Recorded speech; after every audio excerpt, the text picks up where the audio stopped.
बच्चे कल टाइफाइड आपने देख लिया था, अच्छे से समझ आ गया? कोई भी डाउट है वो आप ग्रुप में मैसेज डाल के पूछ लेना। टाइफाइड यानी हमारा कंप्लीट है। आज हम चलेंगे सेकंड डिजीज की तरफ। सेकंड डिजीज का हमारा नाम है न्यूमोनिया। ओके, न्यूमोनिया के लिए जो हमारा फैक्टर रिस्पॉन्सिबल होता है, मतलब जिसकी वजह से ये डिजीज स्प्रेड होती है, फैलती है, उसका नाम आता है हमारा स्ट्रेप्टोकोकस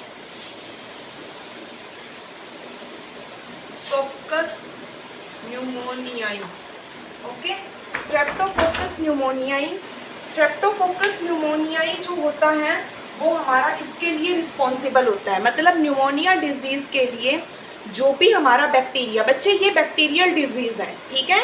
स्ट्रेप्टोकोकस न्यूमोनियाई एक बैक्टीरिया है और इसी बैक्टीरिया की वजह से जो है हमें, आप इसे फैक्टर की बजाय बैक्टीरिया बोलोगे, ठीक है, कि ये एक बैक्टीरियल डिजीज है। अगर मैं आपसे पूछती हूँ कि explain any one bacterial disease, then you explain the pneumonia. Pneumonia एक बैक्टीरियल डिजीज है, ये स्ट्रेप्टोकोकस न्यूमोनियाई की वजह से होती है। सेकंड जो इम्पोर्टेंट बात है, इसी से रिलेटेड हम आगे चलते हैं।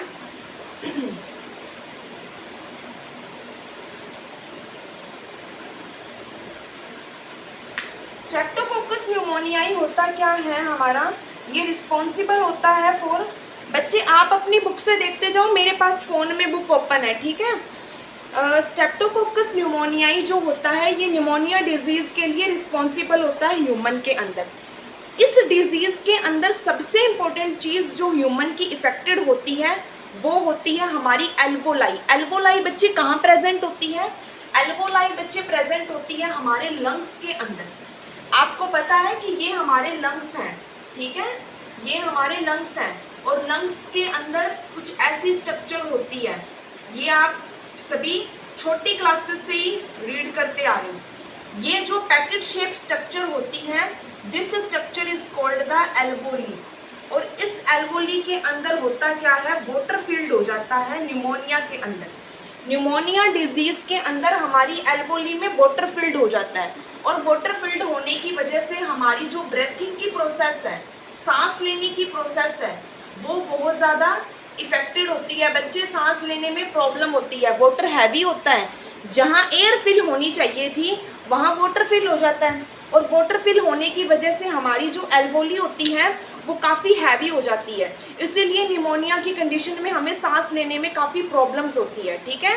रेस्पिरेटरी सिस्टम के अंदर हमारी एल्वोली इफेक्टेड होती है, हमारे लंग्स हैवी हो जाते हैं और इसमें हमारी ब्रेथिंग की प्रोसेस जो होती है वो काफ़ी ज़्यादा, और ऐसे में फिर हमारी बॉडी की एनर्जी ज़्यादा कंज्यूम होती है और जब बॉडी की एनर्जी ज़्यादा कंज्यूम होती है तो इस कंडीशन में हमें हाई फीवर फील होने लगता है, ठीक है। वो फीवर आता किस वजह से है, हमारे शरीर की हमारी बॉडी की मेटाबॉलिक प्रोसेस होती है वो भी हाई हो जाएगी। अगर मेटाबॉलिक प्रोसेस हाई हो जाएगी तो फिर हमारी बॉडी हीट ज़्यादा जनरेट करेगी और उस हीट को ही हम हाई फीवर बोलते हैं, जो न्यूमोनिया में हमें फील होता है। ओके, आप अपनी बुक को साथ साथ रखकर वीडियो देखते चलो।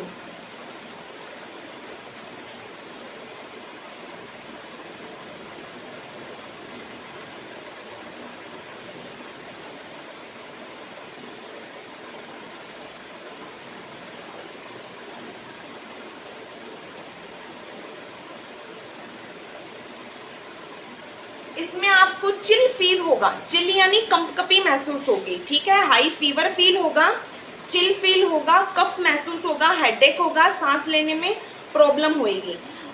कुछ केसेस में ऐसे होते हैं कि जब न्यूमोनिया हमें बहुत ज़्यादा सीरियस केसेस में हो, उस कंडीशन में हमारे नेल्स और हमारे लिप्स ये दोनों ही क्या कौन सा, मतलब ऐसे आप ये बोल सकते हो कि कुछ ग्रे या कुछ ब्लूइश कलर दिखते हैं, वो होती है सर्व कंडीशन ऑफ द न्यूमोनिया, यानी न्यूमोनिया की हाई सीरियस कंडीशन।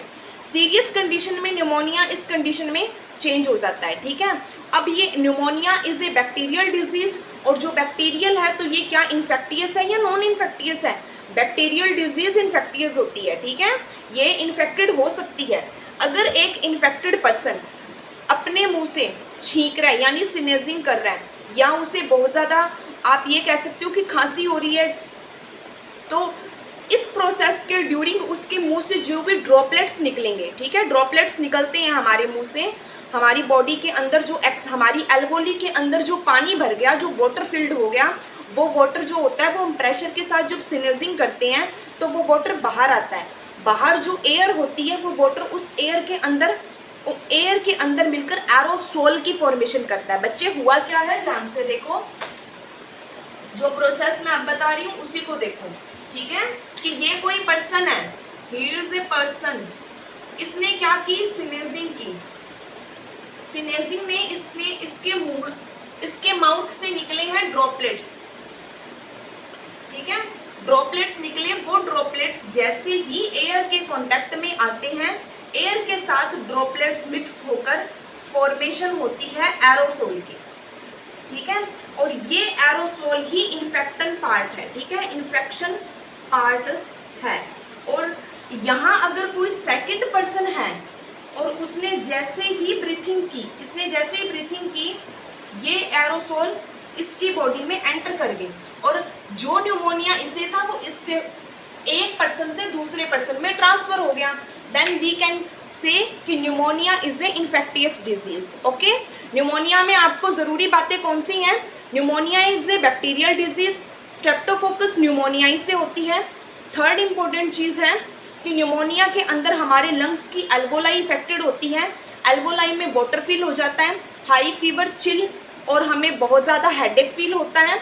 और फिफ्थ इम्पॉर्टेंट कंडीशन थी bluish nail and bluish lips हो गए। और सिक्स्थ इम्पॉर्टेंट इसका फैक्टर था ड्रॉपलेट्स एरोसोल की फॉर्मेशन और इन्फेक्शन कैसे one person to another person spreadable है। ओके, थर्ड इम्पॉर्टेंट हमारी डिजीज़ है वायरल डिजीज़ है एक। बच्चे इसके अंदर आप ये भी बता सकते हो कि प्लेग और डायरिया ये दोनों भी बैक्टीरियल डिजीज़ हैं, ठीक है, इनका एक्सप्लेन नहीं किया, बट आपसे अगर क्वेश्चन 2 मार्क्स में ये पूछा जाता है कि right the name of any 2 bacterial disease, ठीक है, तो आप एक तो बताओगे न्यूमोनिया और अनदर 2 है प्लग और डायरिया। अगली आपकी आती है वायरल डिजीज़ है एक। वायरल डिजीज़ है कॉमन कोल्ड बोलते हैं जिसे आप, जो हमें हर दिन छोटे मोटे फैक्टर से होता रहता है, कॉमन कोल्ड। कॉमन कोल्ड के अंदर क्या होता है, हमारा सिर्फ नेज़ल और ये नेज़ल ट्रैक, हमारे लंग्स इफेक्टेड नहीं होते हैं कॉमन कोल्ड में, हमारा नेज़ल और ये नेज़ल ट्रैक होता है, ठीक है, लंग्स से ऊपर वाला पार्ट हमारा नेज़ल ट्रैक है, ये नेज़ल ट्रैक और ये नेज़ल, इतना ही पार्ट हमारा कॉमन कोल्ड में इफेक्टेड होता है। और इसके लिए एक वायरस रिस्पॉन्सिबल है। वायरस का नाम बच्चे बुक में आप ठीक करोगे, बुक में मिस्टेक थी, वायरस का नाम है रिट्रोवायरस, ठीक है, बच्चे बुक में नाम ठीक कर लेना। वायरस का नाम है, कॉमन कोल्ड के वायरस का नाम है रिट्रोवायरस। कॉमन कोल्ड है और कॉमन कोल्ड के वायरस का नाम है, it is a viral disease है ये एक, ठीक है, और जो वायरस इसके लिए रिस्पॉन्सिबल है that is called the retrovirus, ठीक है, ये वाला वायरस रिस्पॉन्सिबल होता है for common cold. Affected organ कौन से हैं बच्चे?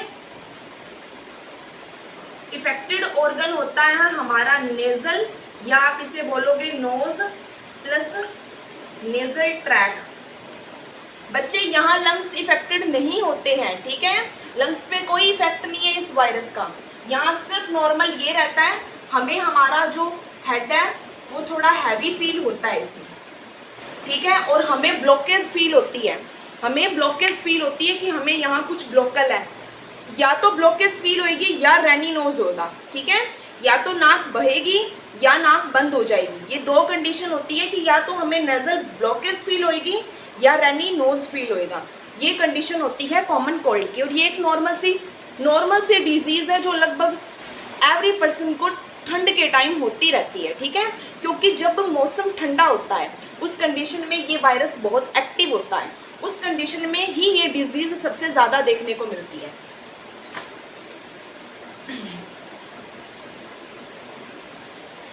नेक्स्ट डिजीज़ है बच्चे आपकी, फोर्थ डिजीज़ है प्रोटोजोआन्स की वजह से होती है। बच्चे आपने 11th क्लास के अंदर पढ़ा था एक ग्रुप एनिमल किंगडम में प्रोटिस्टा, एनिमल किंगडम में आपने एक ग्रुप पढ़ा था प्रोटिस्टा, और उसका एक सब ग्रुप होता है बच्चे, ये ग्रुप था इसका एक सब ग्रुप था, हमने पढ़ा था स्पोरोजोन, और इसका एग्जाम्पल होता है प्रोटोजोन।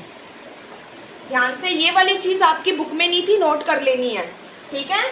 नोट्स बनाने हैं चैप्टर के, शॉर्ट नोट्स ही बनाओ, भले बुक में हाइलाइट्स करते चलना है, जैसे ये मैंने कर रखे हैं, ठीक है। इस टाइप से बुक में हाइलाइट्स कर लो अपना, और जो चीज़ें एक्स्ट्रा ऐड करवा रही हूँ वो आपको बुक के अलावा वो आपको लिखनी है। ये चीज़ आपकी बुक में नहीं है कि एनिमल किंगडम के प्रोटिस्टा ग्रुप के सब ग्रुप स्पोरोजोन में प्रोटोजोन होते हैं, ठीक है।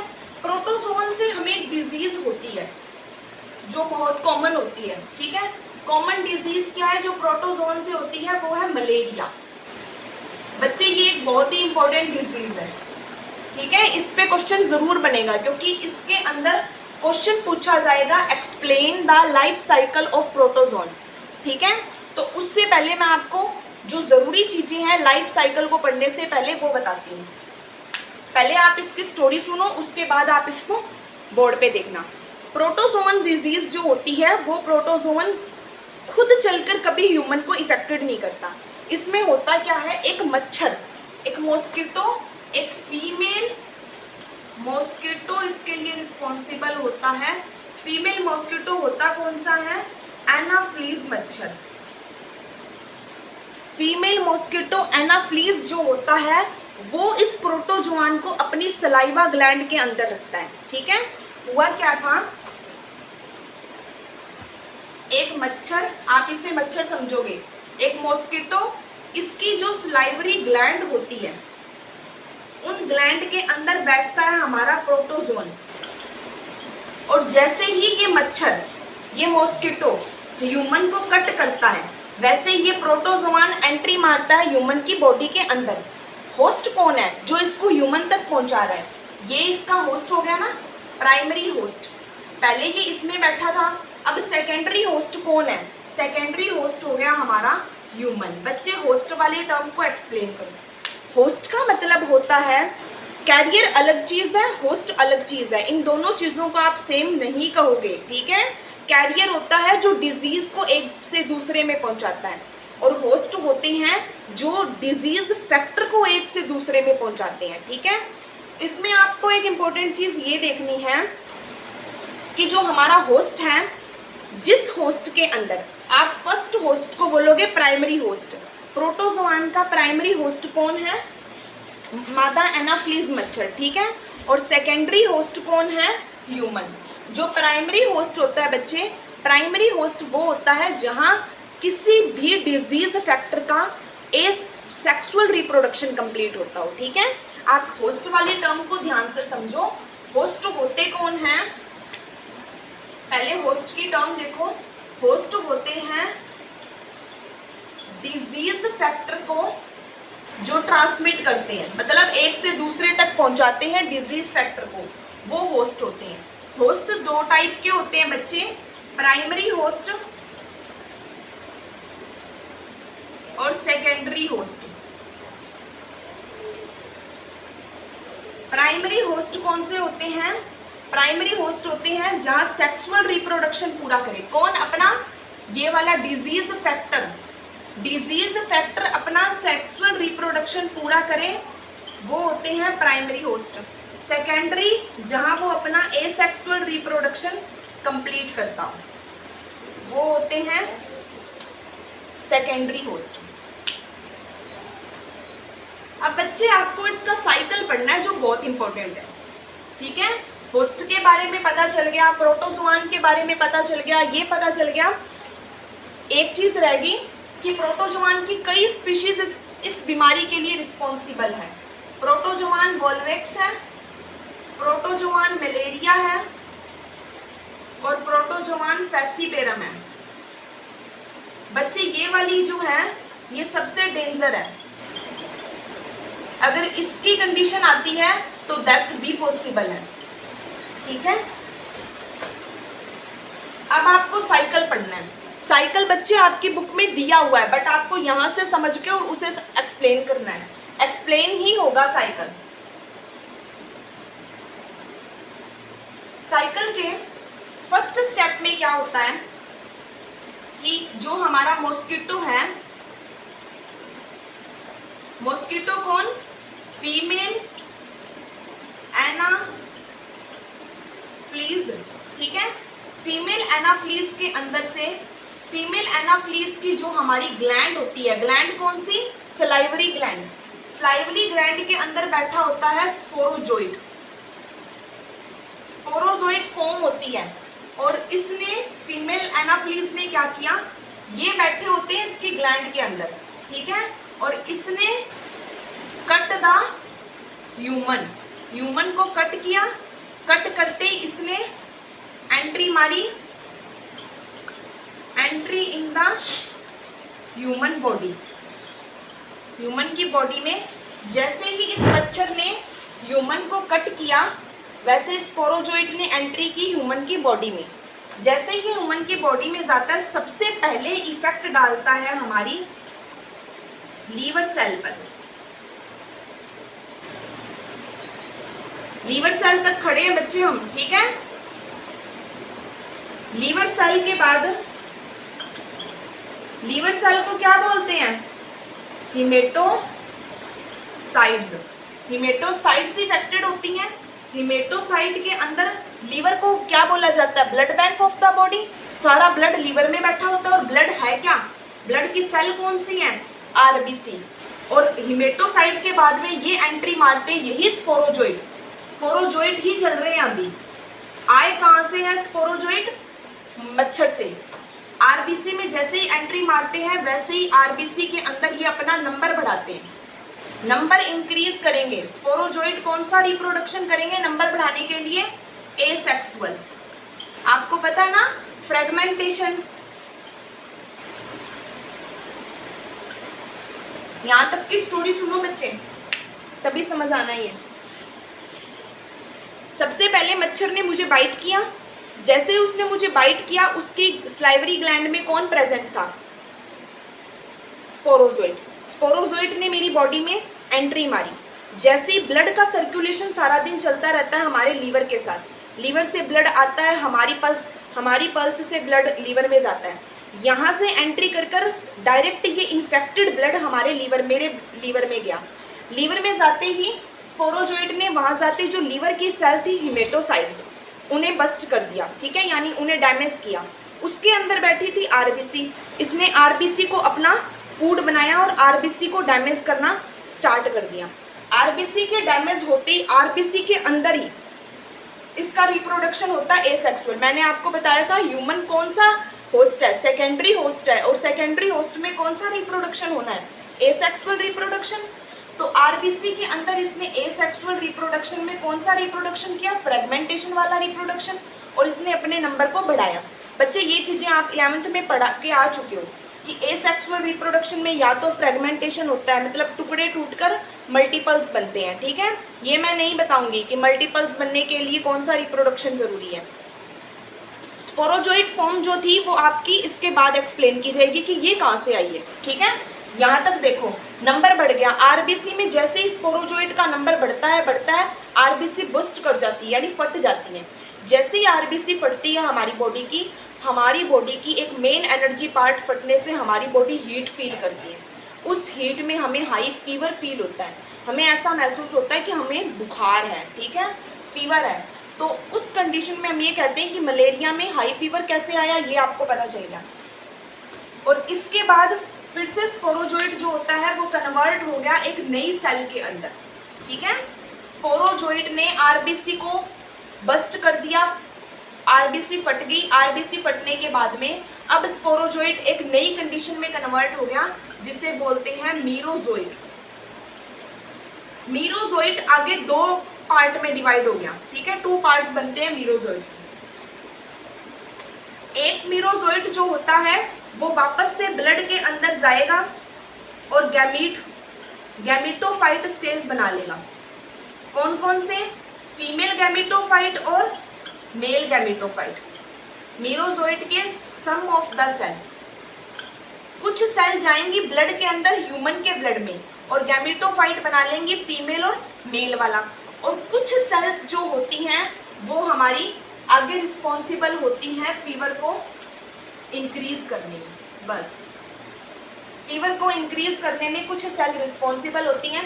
इसलिए मलेरिया डिजीज का जो सबसे बड़ा सिम्टम है इसमें होता क्या है, वो है कि हमें हाई फीवर होता है। अब बच्चे क्या होगा, इनका क्या हुआ, ये ब्लड में अभी भी बैठे हैं, फिर से मच्छर आया, इसने हमें बाइट किया, ये दोनों के दोनों फीमेल और मेल गैमेटोफाइट एंटर करके मच्छर के अंदर, यहाँ तो साइकिल यही पूरा हो गया मीरोजोइट का, पर ये वाला साइकिल जो ब्लड में गए हैं ये वापस मॉस्किटो में एंटर करेंगे।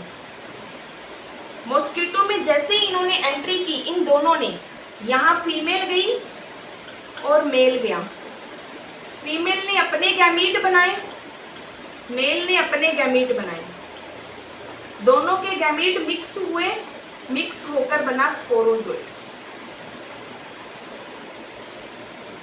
अब बच्चे ध्यान से सुनो बात, आप सारा हो क्या रहा है, लास्ट ये इसकी स्टोरी साइकिल की, और साइकिल इज मस्ट इम्पोर्टेंट, ठीक है।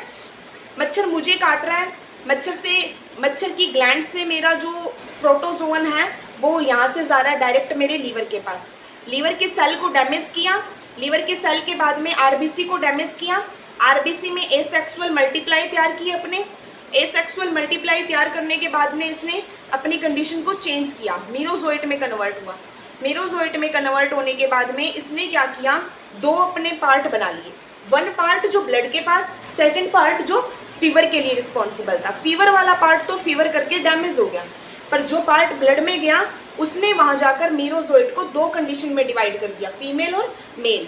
फीमेल और मेल आ गए, इसका मतलब सेक्सुअल रिप्रोडक्शन होना है, पर क्या ह्यूमन में सेक्सुअल रिप्रोडक्शन होता है? नहीं होता।